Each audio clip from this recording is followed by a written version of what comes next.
Hey, this is Orrin Ross with another edition of the Libertarian Lawyer with me, your illustrious host, Orrin Ross. And the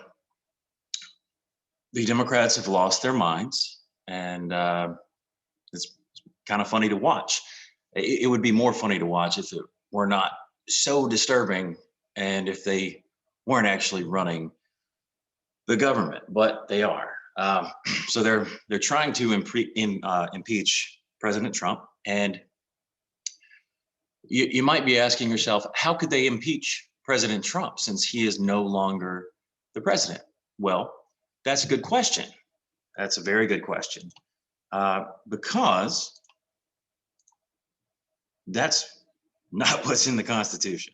All right, let me find it here. So this is from Article 2, Section 4 in the United States Constitution. The president, vice president, and all civil officers of the United States shall be removed from office on impeachment for and conviction of treason, bribery, or other high crimes and misdemeanors. So obviously, you can't impeach someone who is not holding that office, because it's very clear from this reading, just on a plain reading, that impeachment is to be used to remove someone from office. So if someone is not in office, there is no reason for an impeachment to occur. So they're still doing it, but we have Rand Paul stepping up again. Only 5 Republicans vote with Senate Democrats to table Rand Paul's point of order on sham impeachment. This is absolutely a sham impeachment. And it's insane that 5 Republicans voted against tabling it, because everybody in the damn Senate should be voting against this. Or they should not be voting to table this, because it is absolutely a sham. I mean, it's very clear that this is not what impeachment is for. So they've just decided they're going to completely change the definition of what impeachment is, and they're just going to do whatever they want. And that's not how this works, okay? That's why we have a constitution, so that you don't just get to do whatever you want. There are limits and rules and severe limitations on what the government cannot do. But they don't care. All they care about is power. All they care about is getting their way. And they want to impeach Trump because I guess they think that that means that he can't run for president again in 4 years. But if we can just change the rules here and there, why can't we just change that rule too? Why can't we say you can now run again if you've been impeached? Because after all, if you're impeached out of office, does that really count? No, it does not count. And Rand Paul appears to be one of the only people who actually cares about the Constitution in the Senate. But you know, with this vote being 55 to 45, it looks like the Democrats would have no way of getting the 2/3 majority they need to actually convict the president or former president. So this would be pointless anyway. So obviously you have Collins, Murkowski, Romney, of course, Sass and Toomey voting for this. They want to table this, even though it's clearly 110% unconstitutional. Let's see. So then Rand Paul calls it a partisan exercise meant to further divide the country. Of course, because they claim that they're impeaching him because he incited a riot. He didn't incite a riot. All right. So what this dude said was that he said in that speech, January 6th, he said, "I know everyone here will soon march to the Capitol to peacefully and patriotically make your voices heard." Peacefully and patriotically. Okay, that is not anywhere near inciting violence. And then he goes on to give examples of how Democrats may or may not have incited violence in the past. For instance, the guy who shot up the baseball game, a Bernie Sanders supporter who was screaming about healthcare, because the Democrats have said over and over that Republicans want you to die. They're going to kill grandma. They're going to, throw grandma off a cliff. Like, they made commercials about that. And then Cory Booker said to get in the face of Congress people. That's an obvious incitement. Maxine Waters says to get in people's faces, make a crowd, tell them they're not welcome anywhere. That's crazy.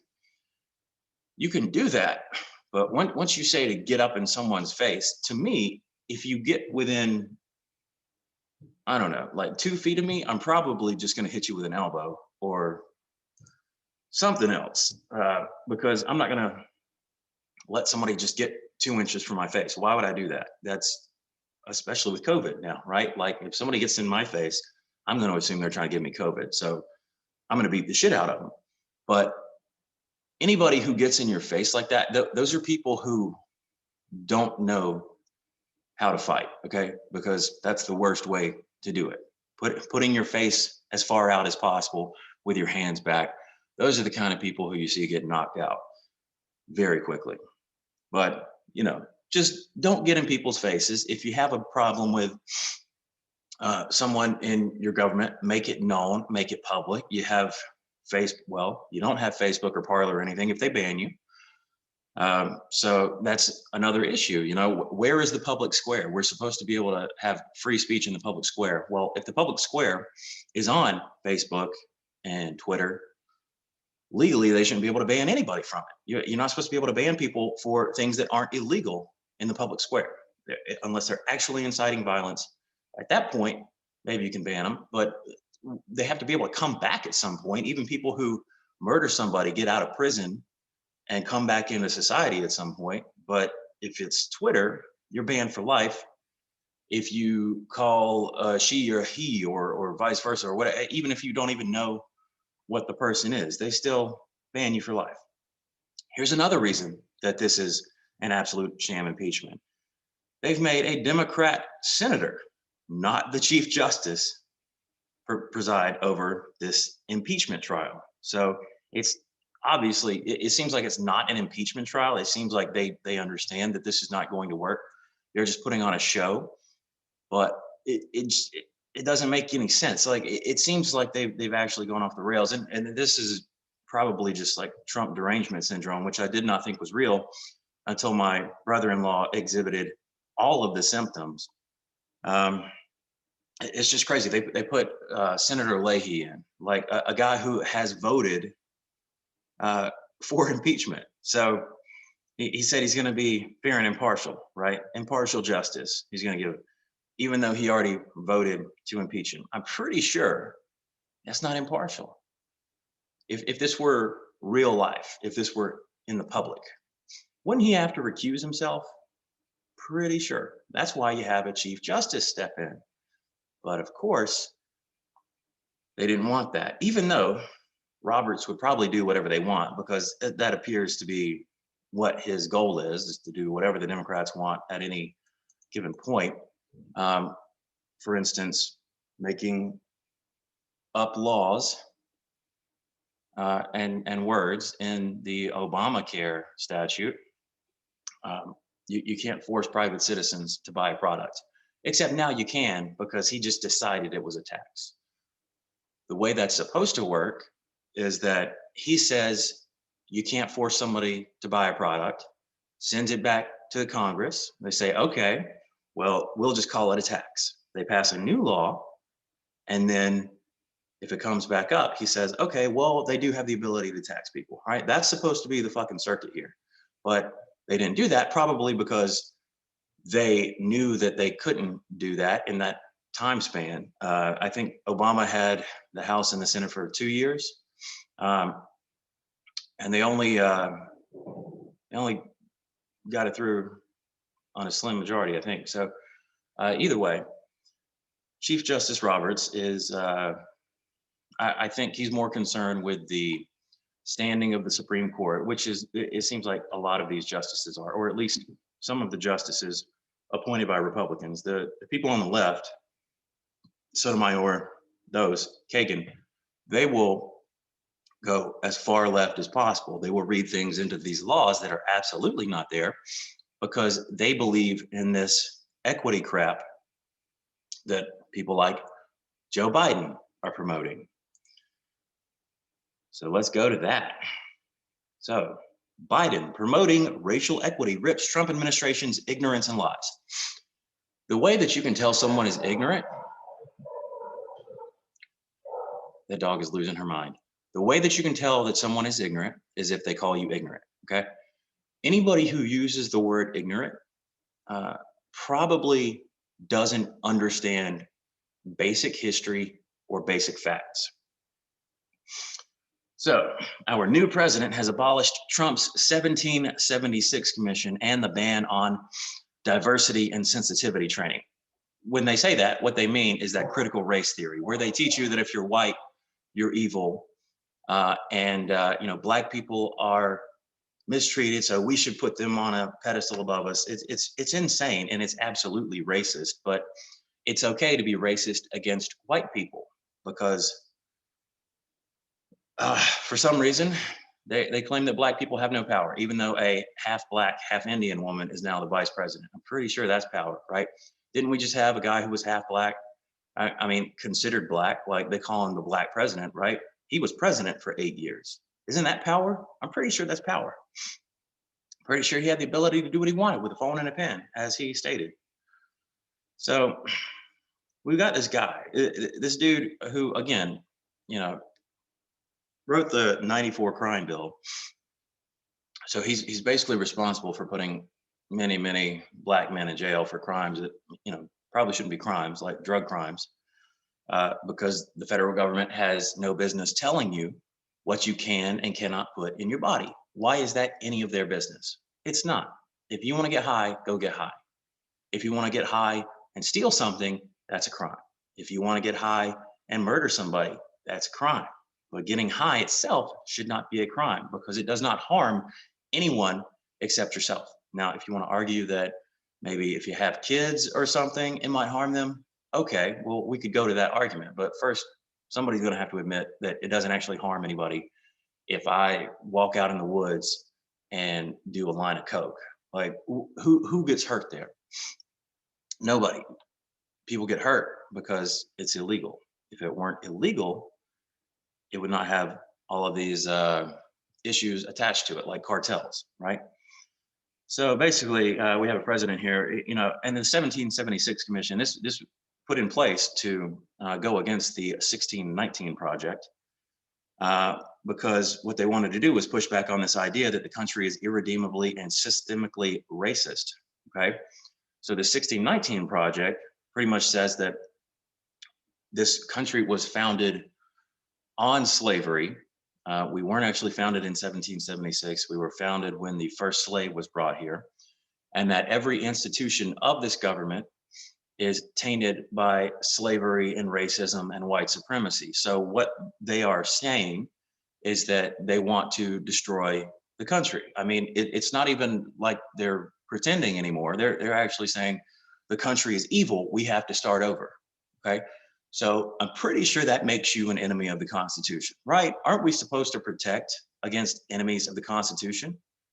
If somebody's saying that every part of this government is racist and the Constitution is racist, they are enemies of that Constitution. That it could not be any clearer, to me at least, but I guess other people don't see it that way.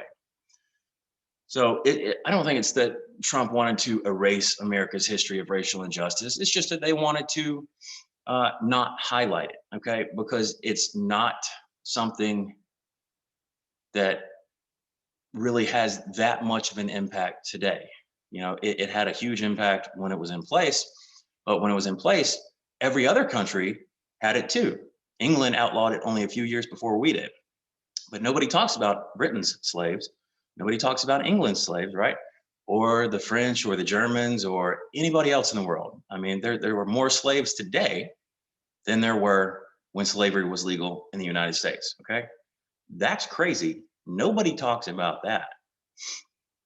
But all of this focus on slavery is not constructive. It's not useful, because if you focus on the past that much, you're going to ignore the future. That's why you have people who feel like they are entitled to reparations and free things. They want to be able to get free college and all this stuff. That may have worked at some point when someone was alive who actually knew a slave. I'm pretty sure there's nobody alive now who actually knew a slave. Maybe there are, but we're so many generations removed from that. To start paying people for that uh, seems insane, especially since it would not end anything because we wouldn't be able to pay people enough. And I think we'd have to do some DNA tests and find out how much DNA you have from African slaves. And then how would you separate people who are just African from people who were African slaves? How would we ever do that? They wouldn't. So you would just basically be giving people money for their skin color, which is racist. Okay, that's racism. But nobody seems to get that. What we ought to do is tell everybody, you got clean slate, and that's really what this country is. You got a clean slate here. All right. Nobody's doing anything against you. Nobody's keeping you from going to work. Nobody's keeping you from applying to a job. I mean, nobody's keeping you out of school. Everybody just try to work, get somewhere. And if somebody does something to you that's like actually racist, like if they don't hire you because you're black or whatever it is, okay, then maybe report that. But that's not how it works. Um, nobody, nobody seems to want to work for anything, to earn anything. They want to be handed everything. And I think that's when you can tell that the country is going to hell in a handbasket. So for some reason, I wanted to pull up equity here because the difference between equality and equity is equality is basically fairness of the outcome, right? So everybody in America has equality. You start out with equality. Like nobody's keeping you from doing these things. Everyone legally has the ability to go to school, go to work, go to college, become president if you're born here. Do all the things that people in the country can do. Equality, I'm sorry, equity is a little bit different. Okay, so what equity is basically making sure that everyone ends up in the same place. This is also known as socialism or communism. So here we go. This is from socialchange.co.uk. So what they're calling equity is that sometimes people may need differing treatment to make their opportunities the same as another's. So basically what they're saying is they want to make everybody on the same level. They want to put everybody on the same level, give everyone equal opportunity. Well, everyone has equal opportunity insofar as there are no legal restrictions on your opportunity. But there will always, always, always be limits on opportunity. If there is a billionaire who has a kid, that kid's going to have more opportunities than I do. I'm going to have more opportunities than some other people. Everybody has more opportunities than somebody else at some point, right? But they don't consider any of that. And if they did this just on the basis of, fairness and actual equity, it might not be so egregious. But they're basing this all on race and gender and trans whatever, and it's just not going to end well, because again, when you focus on giving someone something because of their race, that is bigoted, that is racist. Okay, we should not be giving people things based on their race. You should make sure that the playing field is level, and the playing field has not been level for quite a while because we have things like affirmative action in school and in workplaces. And you can get a little bit of a jump ahead if you're not white and now not Asian. Then you get a little bump. That's screwed up, okay? Everybody should have to work the same amount to get to the same place, right? That's not equity. If you give someone something because of an immutable characteristic, if you're giving someone a job because they're black, when there might have been a guy who was white, who was a little bit more qualified, that's so fucked up. That's absolutely against everything that this country was founded on. That's against everything that logic implies would keep this country going. and it's going to end up in a really bad place for us. So enough about the equity. We also have the teachers unions causing trouble again, because people want the kids to go back to school, since it's been almost a year since a lot of them had to go home. And over here in Cobb County, I think the schools went back today, and a guy I know said that 120 teachers called in sick. If you don't do your job, you should not be getting paid for your job. Why am I still paying property taxes for teachers who aren't teaching, or teachers who refuse to go to school, or teachers who are drunk on Zoom? Like, why am I paying property taxes for that? Why am I paying property taxes at all? Why should I pay a tax for something that I already bought? There's too many taxes. Regardless, I'm going to go off on taxes every damn day, probably. But these teachers unions are causing so many problems. And the example I have here is that this Pasco teachers union president in Washington state is under fire for linking school reopening to white privilege. So what this idiot did, and I'm sure he's white, because every white moron in Washington talks about white supremacy 24 hours a day. He linked being free to breathe and free to reopen everything, rodeos and rallies, with a culture of white supremacy and white privilege. Okay, I don't even know how to respond to things like that, because not only is that just the dumbest thing that you could say, and there is zero evidence to back this up. There's evidence to the contrary. Okay, because public school systems serve a lot of Black and minority kids, right? Black kids, Mexicans, whatever, depending on your rate. What is it, Hispanic? We don't really have many Puerto Ricans where I'm from, but I'm sure they make up a good amount of the population in places like New York and New Jersey. Those kids need to be in school, all right? Because it's more likely that their parents work jobs that are actual jobs, right? Because we've been told that essential workers are more likely to be minority, right? So all of those minority people are working these essential jobs.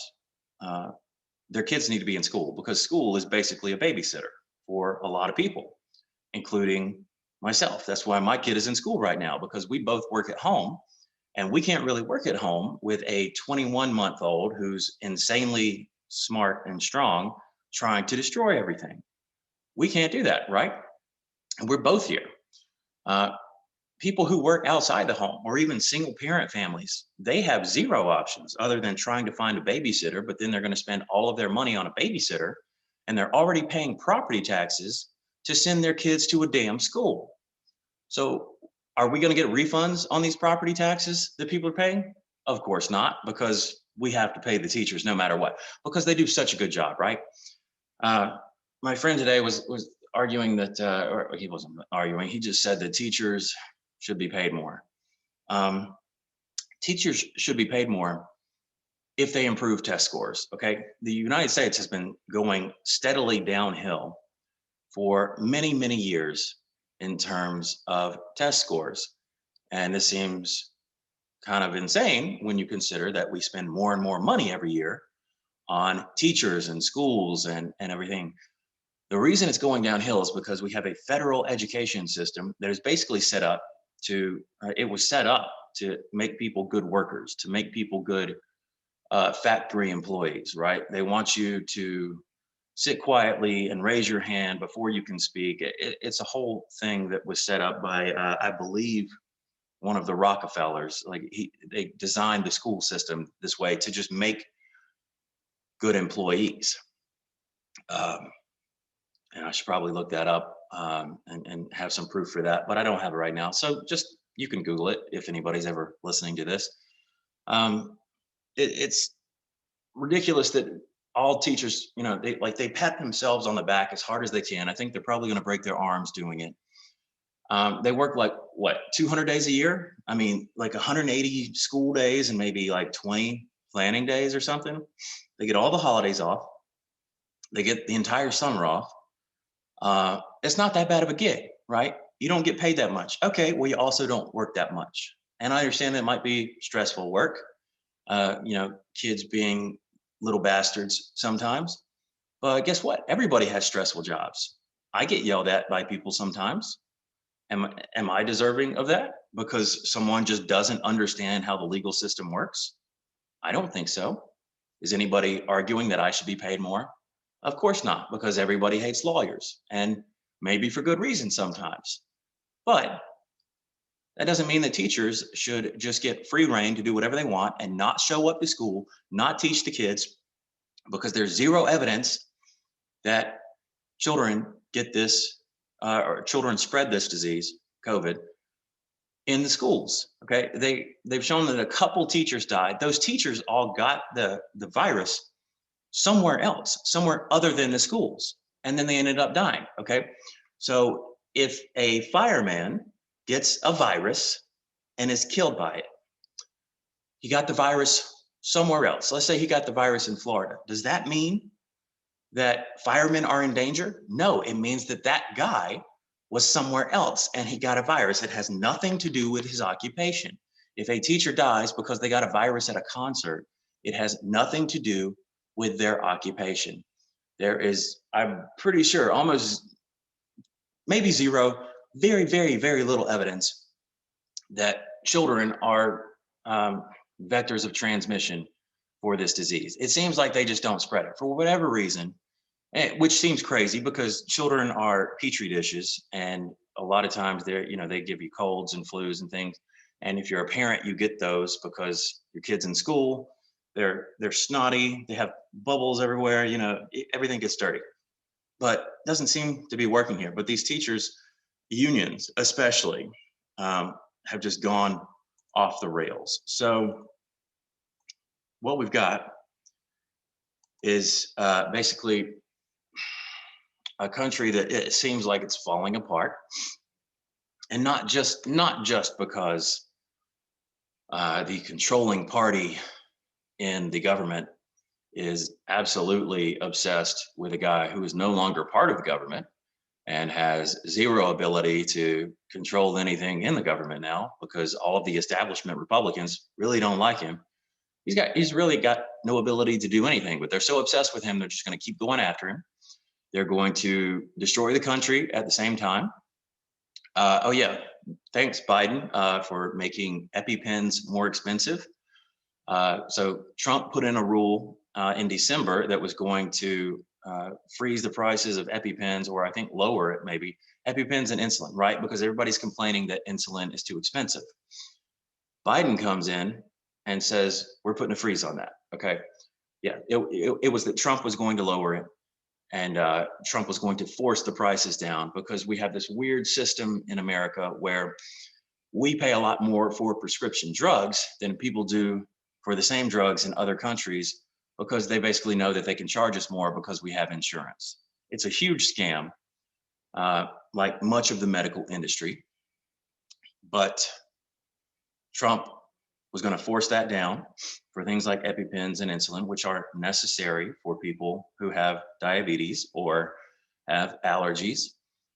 And Biden put a freeze on it. So sucks for all you Democrats on insulin, doesn't it? Yeah, maybe rethink some things and actually look into who the person is that you're voting for. That dude doesn't give a fuck about you. All he cares about are his corrupt corporate friends who are paying for everything, all the pharmaceutical industry. Yeah, you know who didn't care about them? Trump. You know who does? Biden. All right. So that's it for me. And I'm sure some more crazy things will happen between tomorrow and now, but hopefully not. Hopefully everything ends up with sunshine and rainbows, but probably not.